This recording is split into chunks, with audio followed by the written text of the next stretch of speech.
breaking news for your home. Wayday! Wayfair's big sale is almost here, and you can score the best deals in home. Like up to 80% off everything home. Yes, you heard that right. 80% off with free shipping on everything. Plus surprise flash deals all Wayday long. We're talking outdoor furniture and essentials, rugs, and more. All at Wayfair, and all up to 80% off during Wayday. Shop Wayfair's Wayday from April 25th through 27th. Wayfair, every style, every home. Hey there, and welcome to the Think Fitness Life podcast. We're fueled by the incredible clients who inspire us every day, allowing us to elevate their health and fitness journeys. On this show, you'll gain valuable insights from top professionals, hear inspiring transformation stories, and discover the knowledge and motivation to create your own best life. Let's dive in.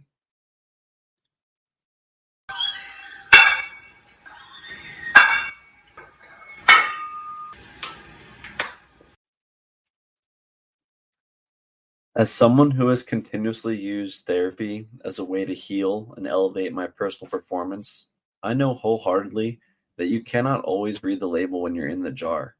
And that's why it's so helpful to have a professional in your corner to talk to. This podcast is sponsored by BetterHelp to provide our listeners with the opportunity to work with a licensed therapist from the comfort of your own home. Receive 10% off your first month when you sign up by going to betterhelp.com/TFL. That's betterhelp.com/T as in think, F as in fitness, L as in life. And remember, you're not alone. There are people out there who can help.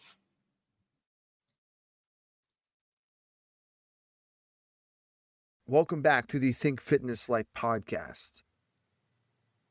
Muscles do not work in a vacuum, even though we are taught they do. Many times people are often guided to, if people get injured, then they go to physical therapy and then they're told you need to get stronger or this muscle needs to increase in strength. We also see this at times when we measure force by either using a handheld dynamometer or a frame dynamometer. We get measures that compare the left and the right. And most of the time, usually what is advised is the left needs to get as strong or stronger than the right if there's been an injury. If not, you need to get symmetrical in strength. But does that really need to occur? Do we really need to get symmetrical in strength? And do we really need to get things to actually be stronger?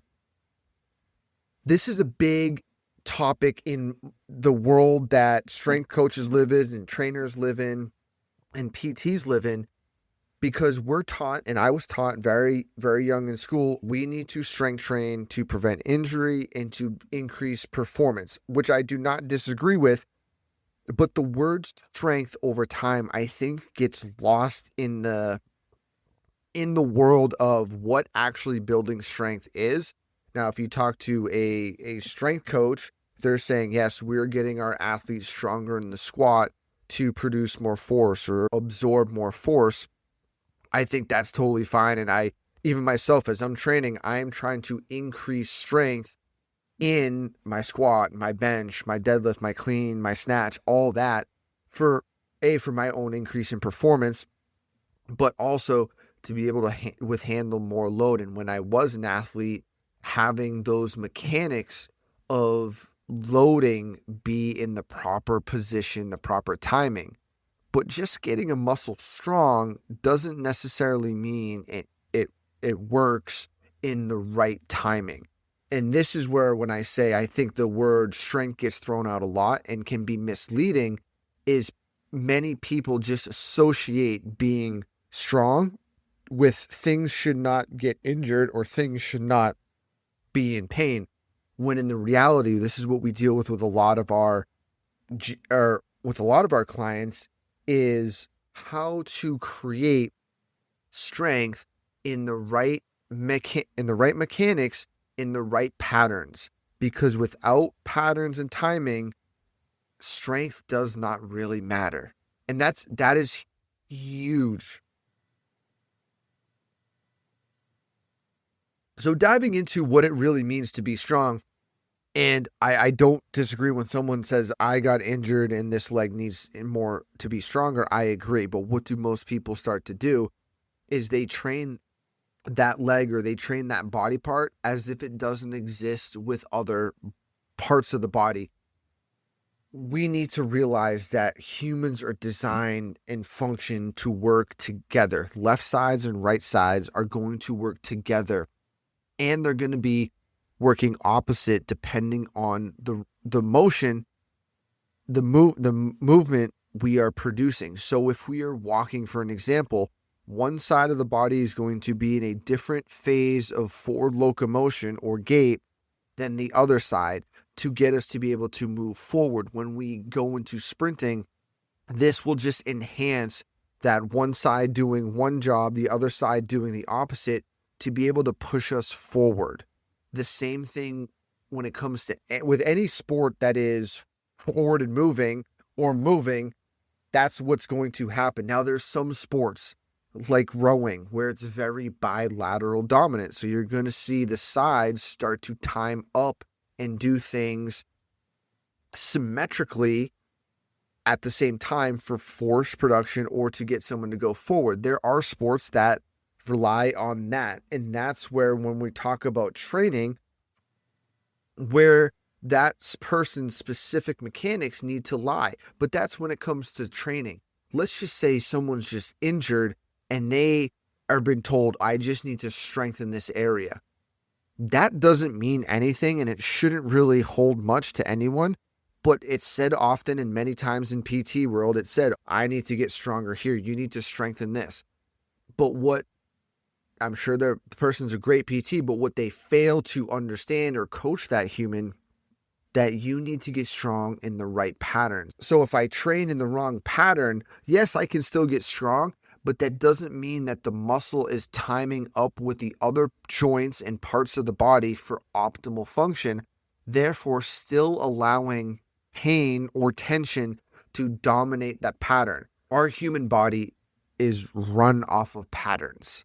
We have patterns on the left side, the right side, we have patterns in our brains. And where most people think that muscles' strength start to work in a vacuum is when targeting certain areas, but that doesn't exist at all in the human body. So people need to let go of this thought that I just need to get this part stronger. It doesn't exist. It will never exist. It has to work as a whole. And they don't need strength. The muscles need to understand how to work through a range of motion or a movement pattern and contract and fire at the right time. And I say muscles, I also mean tendons, ligaments, and bones all need to move in the right timing and sequence to allow for proper movement through space. And if not, we have improper movement through space. And with that can stem up compensatory patterns, aka patterns that we will accommodate to or get used to, but that at the same time can also drive tension, that tension can lead to tightness, that tightness then can lead to pain. So when we get to that stage of tightness and pain, that's when most people are like, hey, I need to do something to change what's going on so I feel better. And that's the most important thing, is we're talking about getting someone strong in the right patterns of movement just so they can feel better and feel good. Now, that might mean you're able to go on your runs and play a sport. That might mean, hey, I don't have pain when I wake up in the morning, or I don't have pain sitting at my desk all day. Whatever that means to that individual, that's what that means to that brain. But that is also an important metric to understand, that if the body's in tension or tone and it's driving discomfort, that's going to be the first thing to address when we are repatterning the system, aka we're getting it aware and stronger through motor patterns. So all your exercises that you can do, we can name off hundreds, are good, but if they're not done in the right motor pattern or sequence, that's when this world of rehab, strength and conditioning, personal training can really go wrong. And this is something that I've battled with for years through my education. How do I find the optimal sense of patterning, the model of coaching to ensure that human movement is optimized and we get the best out of performance for athletes, for your everyday people going to the office, for your younger athletes, for rehabbing. And what I found is it's not just about getting strong. And I think, and for me, this is one of my big things that I see other coaches online doing, is performing lifts in patterns that might not match the system from a force absorption and a force production side of things. And what that means is, as our body is absorbing force, we need to be able to go from external rotation to internal rotation and then back to external rotation to produce that force. So if we don't have those movements through the skeleton, through the bones, through muscles, through tendons, through ligaments, something else is going to try to figure out how to move the body to get into the movement mechanics of external rotation and internal rotation, but it can come at a cost of poor patterning, meaning the correct muscles don't fire at the correct time to allow that tension to be absorbed through the body appropriately, thus leading to other muscles taking over the incorrect timing and leading to overuse and overloading of tension, causing muscle hypertrophy, which is growth of the muscle, and then potentially causing excess muscle tension, which can lead to overuse injury and overuse patterning. And this is where many people have a hard time understanding how, if they haven't got an acute injury, where this injury is coming from, because tension is a word that most people don't associate with injury, or they don't understand how it can drive overuse injuries. And all overuse injuries are muscles of the body or tissues of the body being asked to do a demand that is too much from a pattern that they are maybe stuck in, and they are getting overworked because of what the system's position, pattern, and timing is in. So let's take a IT band injury. When you start to look at the IT band, the IT band is strong. That muscle is super strong already, and it's causing pain at the lateral knee. So we are having the brain say, we're having pain out here.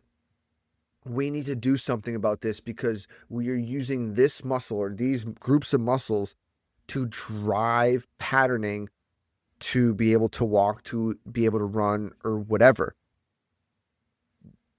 Going back to the beginning, that muscle does not need to be stronger.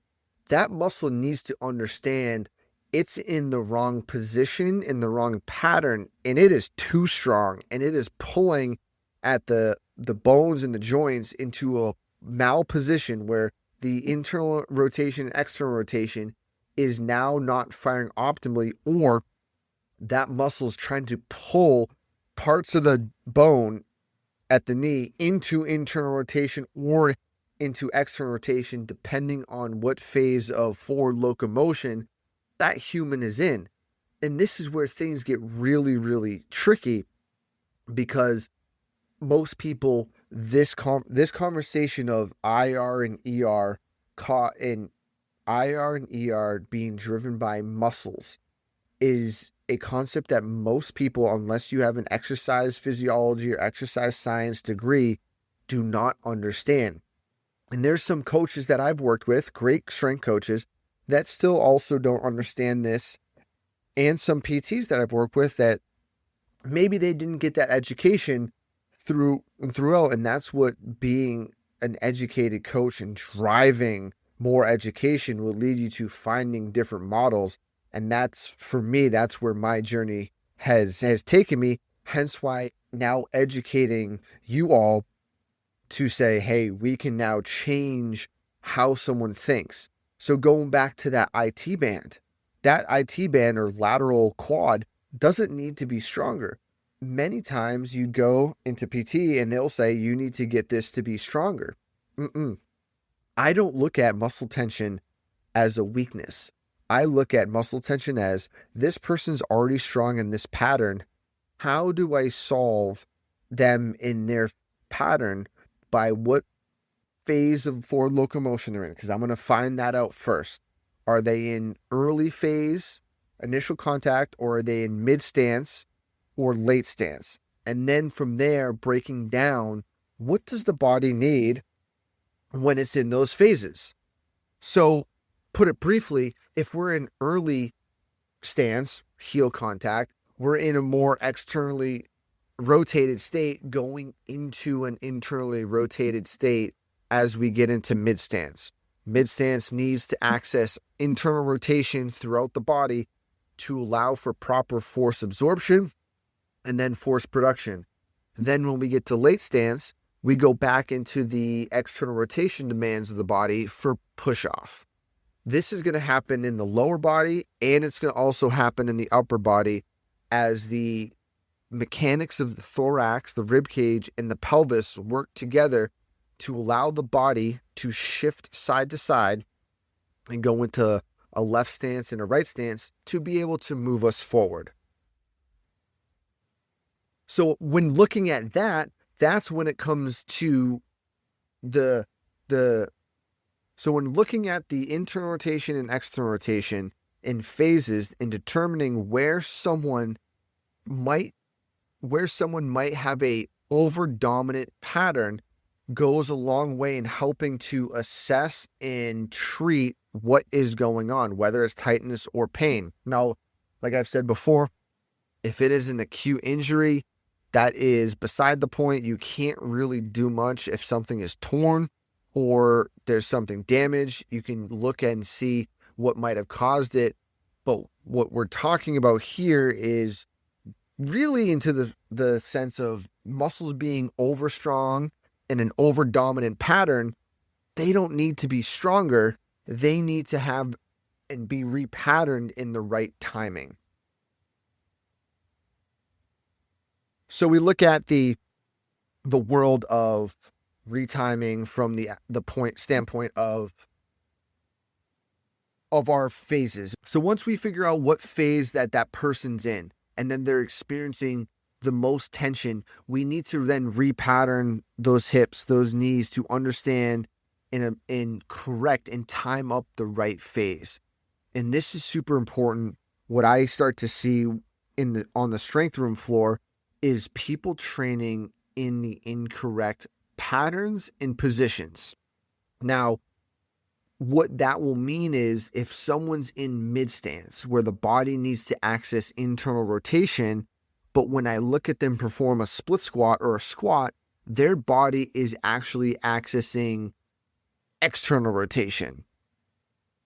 And that might be a mismatch for that person, because when their foot goes to hit the ground saying, hey, we need to access mid stance and internal rotation, but they've been training a squat pattern or a lunge pattern in external rotation the whole time, that might set up an athlete to have poor patterning on a field, and that could get them hurt or cause over tense patterns throughout their career. Now, this can also be applied to your average human. If you train in a pattern of external rotation when the body should be accessing internal rotation, many people could be compensating and creating poor patterning, lower back tension, IT band tension, hip flexor tension in the body somewhere that becomes over dominant and strong, but that could lead to issues down the road. And that's where it comes back to, we're not just getting muscles stronger. They need to be able to understand timing. So when we're in that squat pattern, that lunge pattern, that bench press, that row, we need to time up the right phases of internal rotation, external rotation with the movement. That goes a much longer way for the person, because you're now starting to repattern when they get back to their regular activity.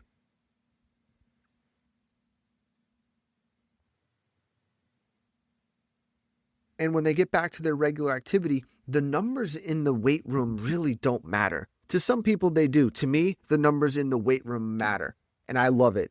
And that's great. But when it comes to certain athletes and people, getting them strong doesn't mean anything. That number of strength doesn't mean anything. So when we go to retest some of these metrics and we say, we got you stronger, that's awesome. But let's say we got a person stronger, but their mechanics and their timing didn't change. We didn't do anything for that brain to understand, hey, we're going to go out and have a better chance of not being in pain at all.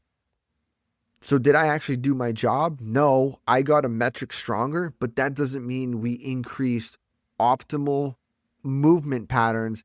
And that should be a priority for most people, how to optimize movement patterns first, and then you can add load. Many people, and I was one when I was younger, we like to see numbers go up on barbells and dumbbells, and we like to see that. That's awesome, but that cannot be the priority focus number one from anyone. It needs to be, how do we pattern the correct movement, running, jumping, whatever that is, to understand mechanics. And then once we understand that, we can then load the system.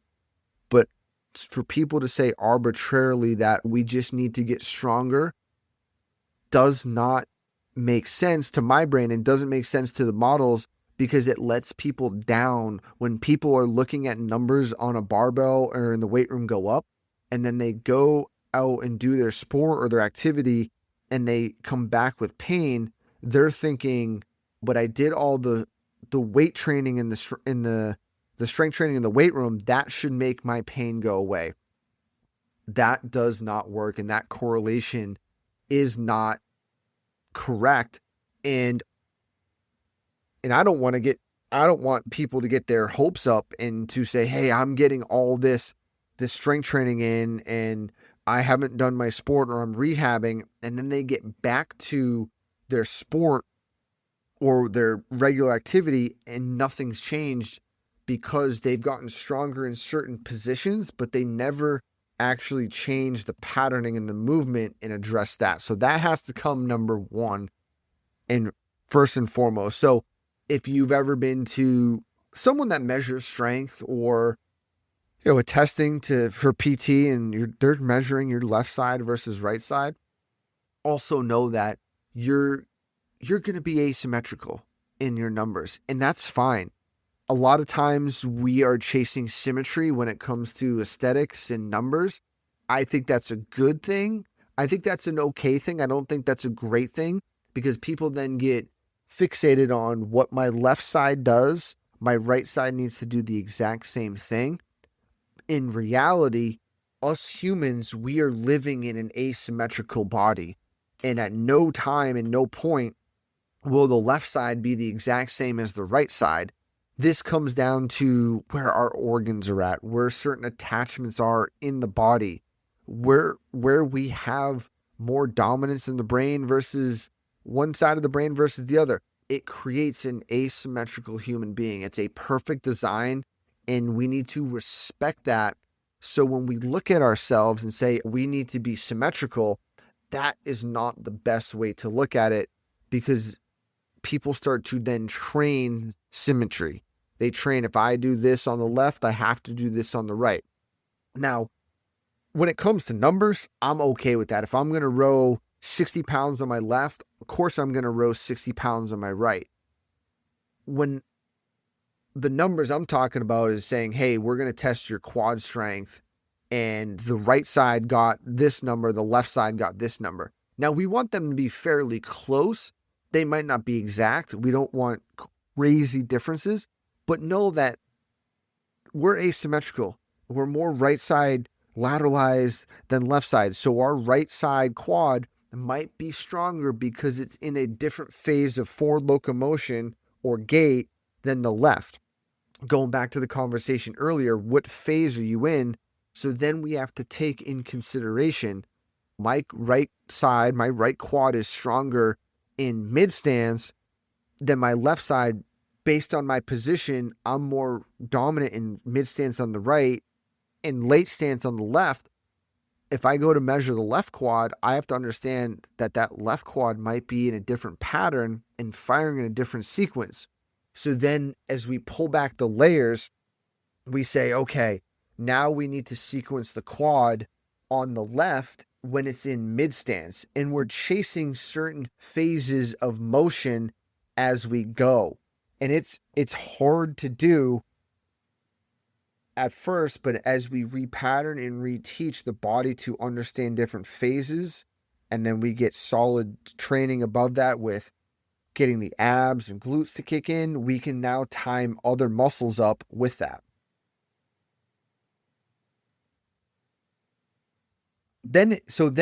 Once we start to get into that conversation, we start to look at what a training session looks like in a weight room or on the strength floor, and it is fitting those sequences of patterns into the model of what phase of forward locomotion or what phase of movement are you in matching that up correctly with the body, so the correct muscles firing in sequence can understand when to start to turn on as other muscle chains turn off until they're needed in that movement sequence.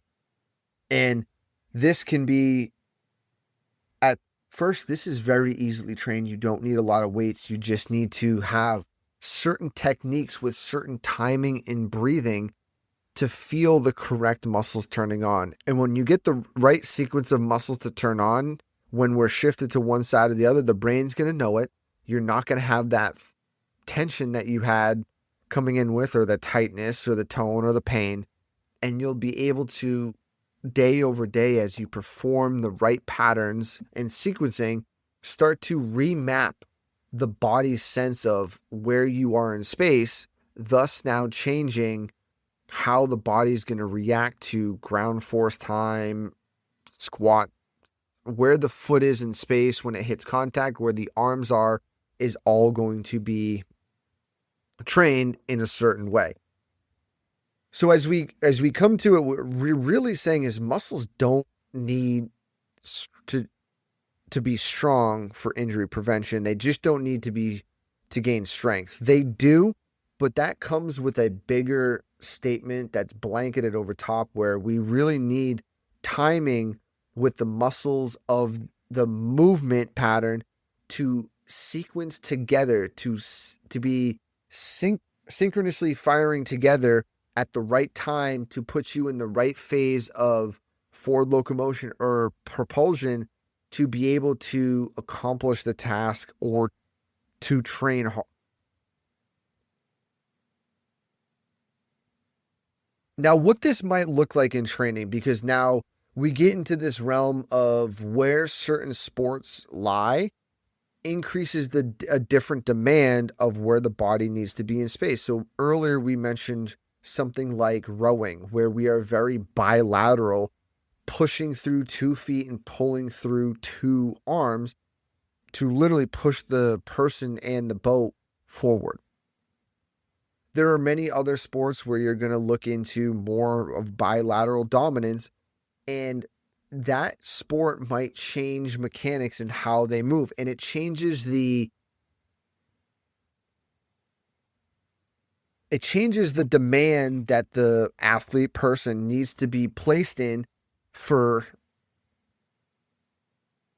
to perform that task. So in rowing, what that training might look like is making the back really strong and the abs really strong and the lower body, because you're going to go into a phase of extension at some point during the row, and then you're going to go back into flexion. So you're still going into that external rotation, internal rotation, external rotation movement sequence, and finding out where that person's strengths might be which might be overuse patterns because tissue might be tight, and saying, how do we strengthen the phases around that and then get that tissue in the right timing really, really strong. Another great example is Olympic weightlifting. Now, I've had this thought and this model for a while, and I tried to really understand and apply my posture restoration mind into Olympic weightlifting when we need to have a good exhalation and set the rib cage down and tight and have the pelvis tucked under. That doesn't work when it comes to Olympic weightlifting because of where the weight on the barbell is going. You have the snatch, which you're coming from the floor, you're going overhead into a squat position. Then you have the clean where you're coming up and then getting underneath the bar and catching it. And traditionally, if you try to follow the model of, hey, you need to time mid stance up with the right patterning in IR, it's not going to happen in the Olympic weightlifting world.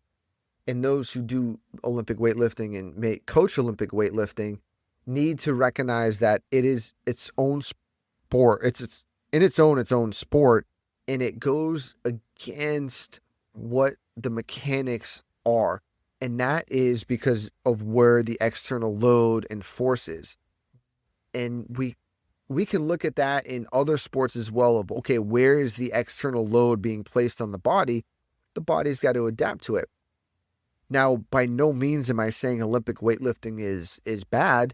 It just is a different pattern. And I love Olympic weightlifting, but I will be honest, it does challenge my sense of position, and it is more of an externally rotated bias, an extension to be able to get underneath the bar and catch the bar in certain positions. It challenges it. And once you're able to compress and manage the tension through the abdominals in an eccentric way and feel the glutes and abs on in that position, you can capture and perform those patterns. Now, along with performing Olympic weightlifting in the bilateral realm comes compensatory patterns that I need to counterbalance and manage. So it does change how the squat looks for me, where I like to squat more of a mid stance, forward lean IR based. When I'm Olympic weightlifting, I can't do that because the bar will fall forward or I will fall forward. So it goes against the timing of our human movements. Now, but if we're able to coach it and be able to manage it, so get someone into Olympic lifting or timing, and then be able to absorb and catch in more of an IR or counterbalance it with other exercises throughout the training session, I think that goes well, because the Olympic weightlifting, especially for a lot of people, teaches force production and keeping tight. And you never know in life when you're going to get caught in positions of eccentric lengthening or external rotation that you need to be able to control. So it's not a bad thing. It just goes a little bit different against the model. Now, when it comes to rehabbing an injured muscle, most people aren't doing Olympic weightlifting right off the bat, and they need to get back into understanding proper timing. The biggest thing what it comes down to is, can you get back to proper timing of the body and control that and be able to have proper timing when you're just walking up and down the stairs, walking down the street. Once you get sense of that and you can start to master your asymmetrical world and your asymmetrical body, then you can start to really open up the variabilities of training. Say, I'm going to go into Olympic weightlifting. I'm going to have a more ER based here to change the phases of forward locomotion, the phases of propulsion into a well-rounded movement pattern, but you're not losing sense of the underlying movement patterns that should be happening when the heel strikes or when the foot's flat on the ground or when we're in toe off. And that's what's driving the need to understand that we're not just here to get muscles strong. Muscles don't need to be strong. They need to understand they need timing, and they need to be strong with timing for optimal performance. So that wraps us up Matt for Gluckman today. and Eric Menchie here from Think Fitness Life. Our entire careers have been dedicated to fitness, particularly how the mind helps the body. We've been around gyms and nutrition strategies for 25 plus years collectively, and nothing harms or helps better than your own mind, untrained or trained. Pushing beyond your limits, overcoming whatever's thrown your way, and making the decision to show up day in and day out as a lifestyle takes more soul than sand. And what I mean by that is when you can get your mindset and heart leading you consistently in the direction of your goals and dreams, well, it's just a matter of time before you have the performance, physique, or quality of life you're yearning for. See, your thoughts will stem from your beliefs, which will then lead you to action, which develop into your behavior and ultimately lead you to results. It's really that simple. Our process takes time and it takes open communication. It's amazing what pops up along the fitness journey to betterment, and we can be there every step of the way. To learn more or apply for coaching, visit www.thinkfitnesslife.com. Start recreating your life today.